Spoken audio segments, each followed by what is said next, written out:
दोस्तों, यूं तो दुनिया में बहुत सी ऐसी जगहें मौजूद हैं जिनका रहस्य आज तक विज्ञान भी नहीं समझ सका है। लेकिन अगर हम बात करें उन जगहों की जिन्हें खुद इंसान ने रहस्य में बनाया है, तो इस लिस्ट में जिस जगह का नाम सबसे ऊपर आता है वो है अमेरिका के एरिया 51, क्योंकि इस जगह से जुड़े रहस्य और विवादों का इतिहास बहुत पुराना है। बहुत से लोग ये दावा कर चुके हैं कि इस जगह पर एलियन यानी दूसरे ग्रहों के प्राणी मौजूद हैं और अमेरिका के वैज्ञानिक इन एलियनों पर रिसर्च करते हैं।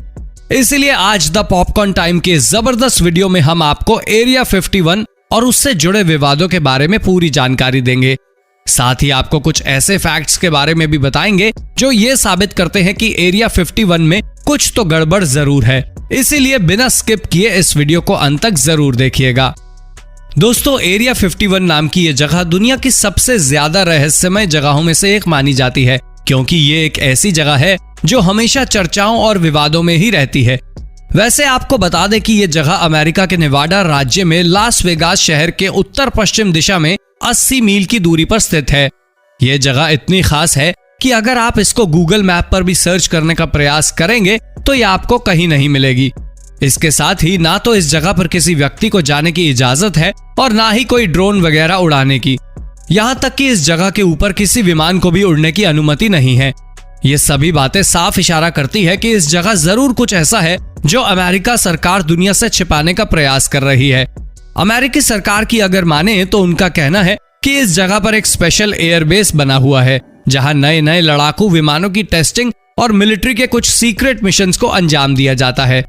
सरकार बहुत बार ये सफाई दे चुकी है कि ये जगह एक सैन्य परीक्षण केंद्र के अलावा और कुछ भी नहीं है, लेकिन जिस तरह सरकार पूरी दुनिया से इस जगह को छिपाती है, उससे ये तो साबित हो जाता है कि ये कोई आम एयरबेस नहीं है। सरकार इस जगह को इतना गुप्त रखती है कि यहाँ कोई आम आदमी तो दूर की बात, बड़े बड़े ओहदे वाले खास लोगों को भी जाने की इजाजत नहीं है।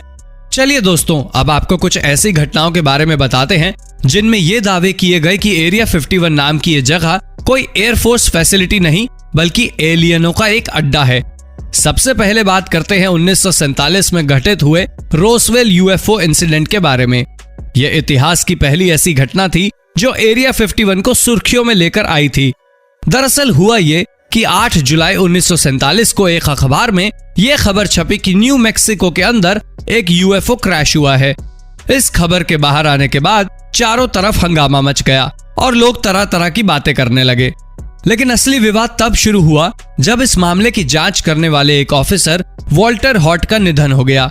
वॉल्टर के मरने के बाद उनके पास उनके द्वारा लिखा गया एक लेटर मिला। इस लेटर में वॉल्टर ने लिखा था कि यूएफओ की जांच करते हुए उन्हें इसके अंदर 2 एलियन शव मिले थे। जब वॉल्टर ने इसकी जानकारी सरकार को दी तो सरकार द्वारा उन्हें आदेश दिया गया था कि यूएफओ और उससे मिले शवों की जानकारी वो किसी भी व्यक्ति को ना दें। वॉल्टर ने आगे लिखा कि इन दोनों एलियन शवों को एरिया 51 भेजा गया था, जहां वैज्ञानिकों द्वारा उन एलियन शवों पर कई प्रकार के प्रयोग और टेस्ट किए गए थे और यहीं से एरिया 51 को लेकर विवाद की शुरुआत हुई थी। खैर, उस समय सरकार ने इस घटना को एक एयर बलून क्रैश बताकर दबा दिया था, लेकिन इस पूरे मामले पर लोगों का शक उस समय और भी ज्यादा गहरा हो गया जब क्रैश वाली जगह पर कई महीनों तक सरकारी अधिकारियों द्वारा गुप्त रूप से जांच चलती रही। लोगों को यह समझ नहीं आ रहा था कि अगर यह सिर्फ एक बलून क्रैश था तो इतने लंबे समय तक गुप्त रूप से इसकी जांच क्यों की गई थी। और इतना ही नहीं, सरकार द्वारा हादसे की जगह से कई मील की दूरी तक के इलाके में किसी को घुसने तक की अनुमति नहीं दी गई थी। इस घटना से यह साबित हो गया था कि सरकार लोगों से कुछ ना कुछ तो जरूर छिपा रही थी। सरकार इस घटना को पूरी तरह दबाने का हर संभव प्रयास कर रही थी और अभी यह मामला ठंडा भी नहीं हुआ था कि एक और चीज चर्चा में आ गई। दरअसल हुआ यह कि एरिया 51 में काम करने वाले एक व्यक्ति ने वहां के कुछ वीडियो और फोटो आम लोगों में फैला दिए। अब उस समय इंटरनेट तो था नहीं, इसलिए सरकार ने बड़े आराम से उस व्यक्ति द्वारा लीक की गई वीडियोस और फोटोज को ढूंढकर हमेशा के लिए नष्ट कर दिया। वैसे जिन लोगों ने वो वीडियो और फोटो देखे थे उन्होंने दावा किया कि उनमें एलियन साफ साफ देखे जा सकते हैं। इस घटना के बाद एरिया 51 और भी ज्यादा विवादों में घिर गया था। जहां लोगों के मन में एरिया 51 को लेकर तरह तरह की बातें चल रही थी, वहीं दूसरी ओर सरकार इस जगह के अस्तित्व के होने से भी इनकार कर रही थी।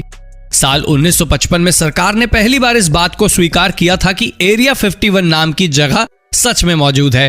साल 1988 में जब अमेरिका और सोवियत यूनियन के बीच कोल्ड वॉर चल रहा था तो उस समय रूस ने अपनी एक सैटेलाइट से एरिया 51 की कुछ तस्वीरें जारी की थी। इन तस्वीरों से ज्यादा कुछ तो पता नहीं चला, लेकिन इस बात का खुलासा जरूर हो गया कि यहाँ पर 8 रनवे बने हुए हैं और ये अमेरिका का सबसे सुरक्षित एयरबेस है। लेकिन इस एयरबेस की आड़ में अंदर क्या हो रहा था, इसका जवाब किसी के पास नहीं था। साल 2013 में अमेरिकी सरकार द्वारा एरिया 51 को लेकर एक बार फिर यह सफाई दी गई कि यह सिर्फ एक एयरबेस है और यहाँ कोई एलियन या दूसरे ग्रहों का प्राणी मौजूद नहीं है। लेकिन लोगों के मन में अभी भी वही सवाल था कि आखिर सरकार इस जगह को छिपाती क्यों है, क्योंकि एयरबेस तो अमेरिका में और भी बहुत से हैं, लेकिन उन्हें तो सरकार बिल्कुल नहीं छिपाती है। फिर एरिया 51 को ही क्यों छुपाया जाता है? सैकड़ों लोग एरिया 51 के आसपास यूएफओ और एलियन देखने का दावा कर चुके हैं। कुछ लोग तो ये भी कहते हैं कि उन्होंने यहाँ सड़कों पर भी एलियंस को घूमते हुए देखा है। चलिए अब हम आपको कुछ ऐसे लोगों से मिलवाते हैं जो खुद एरिया 51 में काम कर चुके हैं। Robert Scott Lazar. Robert Scott Lazar नाम के एक व्यक्ति ने यह दावा किया था कि वो एरिया 51 में काम कर चुके हैं। उन्होंने बताया था कि एरिया 51 में उनको रिवर्स इंजीनियरिंग करने के लिए नौकरी पर रखा गया था। इतना ही नहीं, उन्होंने ये भी दावा किया था कि वो एरिया 51 में ग्रे एलियंस के साथ काम किया करते थे। उन्होंने बताया कि जिस एलियन के साथ वो काम करते थे उसका नाम जेरोड था, जो एक यूएफओ का पायलट था। रॉबर्ट ने बताया कि वो इस एलियन से टेलीपैथी के माध्यम से बात किया करते थे। हालांकि रॉबर्ट अपने इन दावों को कभी साबित नहीं कर पाए। रॉबर्ट की तरह ही एक और व्यक्ति ने यह दावा किया था कि वो भी एरिया 51 में काम कर चुके हैं। इस व्यक्ति का नाम ग्लेन डेनिस था। साल 1989 में उन्होंने ये दावा किया था कि एरिया 51 में काम करने के दौरान वो एक ऐसे कमरे में पहुंच गए थे जहां 3 अधमरे एलियन मौजूद थे और डॉक्टरों की एक पूरी टीम उनके ऊपर रिसर्च कर रही थी। ग्लेन डेनिस द्वारा दिए गए इस बयान की काफी चर्चा की गई थी। इसके अलावा साल 2004 में एक और व्यक्ति सामने आया था जिसने इसी प्रकार के दावे लोगों के सामने पेश किए थे। इस व्यक्ति का नाम डैन बोरिस था। बोरिस ने लोगों को बताया कि वो एरिया 51 में काम किया करते थे। उन्होंने बताया कि एरिया 51 में मौजूद वैज्ञानिक एलियंस के शरीर की ऑटोप्सी यानी पोस्टमार्टम किया करते थे और साथ ही बोरिस ने यह भी बताया कि उन्होंने एक एलियन से कंप्यूटर लैंग्वेज की मदद से बात भी की थी। और ठीक इसी तरह साल 2014 में एरिया 51 के अंदर काम करने वाले एक पूर्व इंजीनियर ने भी लोगों के सामने कुछ चौंकाने वाले खुलासे किए थे। इस इंजीनियर का नाम बॉयड बुशमैन था। बुशमैन ने अपने एक इंटरव्यू के दौरान खुलासा किया था कि वो एरिया 51 में एलियन यूएफओ टेक्नोलॉजी पर रिवर्स इंजीनियरिंग का काम किया करते थे। उन्होंने बताया था कि जिन एलियन अंतरिक्ष यानों पर वो काम किया करते थे वो हमारी पृथ्वी के टेक्नोलॉजी से कहीं ज्यादा आधुनिक और बिल्कुल अलग थे। साथ ही उन्होंने एक बेहद चौंकाने वाली बात यह कही थी कि एरिया 51 में काम करने वाले स्टाफ में इंसानों से ज्यादा एलियन मौजूद हैं। बुशमैन ने बताया कि एरिया 51 में 2 प्रकार के एलियंस मौजूद थे जिन्हें रेंगलर्स और रेसलर्स नाम दिया गया था। जो एलियन स्वभाव से शांत और इंसान के साथ मिलजुल कर रहते थे उन्हें रेंगलर्स कहा जाता था, जबकि जिन एलियंस का स्वभाव गुस्से वाला होता था उन्हें रेसलर्स की श्रेणी में रखा जाता था। इन खुलासों के साथ ही बुशमैन ने एरिया 51 के अंदर के बहुत से फोटो और वीडियो भी लोगों के साथ साझा किए थे, लेकिन जैसे ही उनका यह इंटरव्यू पब्लिश किया गया इसको तुरंत ही हर जगह से डिलीट कर दिया गया। और ना सिर्फ इस इंटरव्यू को डिलीट किया गया बल्कि इंटरनेट से बॉयड बुशमैन की सभी जानकारी रहस्यमय तरीके से गायब कर दी गई। अमेरिकी सरकार से जब इसके विषय में पूछा गया तो उन्होंने बुशमैन के सभी दावों को गलत ठहराकर इस मामले को वहीं समाप्त कर दिया। इस घटना के कुछ दिनों बाद ही रहस्यमय तरीके से बुशमैन की मौत भी हो गई थी। एरिया 51 के इन कर्मचारियों द्वारा किए गए इन खुलासों को यदि सच माना जाए तो इससे ये बात साबित होती है कि उस जगह पर कोई एयरबेस नहीं बल्कि दूसरे ग्रहों से आने वाले एलियंस का बसेरा है। एरिया 51 में काम करने वाले कुछ वैज्ञानिकों ने यह दावा भी किया है कि हमारी पृथ्वी से एलियंस का कनेक्शन कोई नया नहीं है, बल्कि पिछले 10,000 साल से एलियंस पृथ्वी पर आते रहे हैं। इन वैज्ञानिकों ने बताया कि ये एलियंस हमारी पृथ्वी पर 40 प्रकाश वर्ष की दूरी तय करके पहुंचते हैं।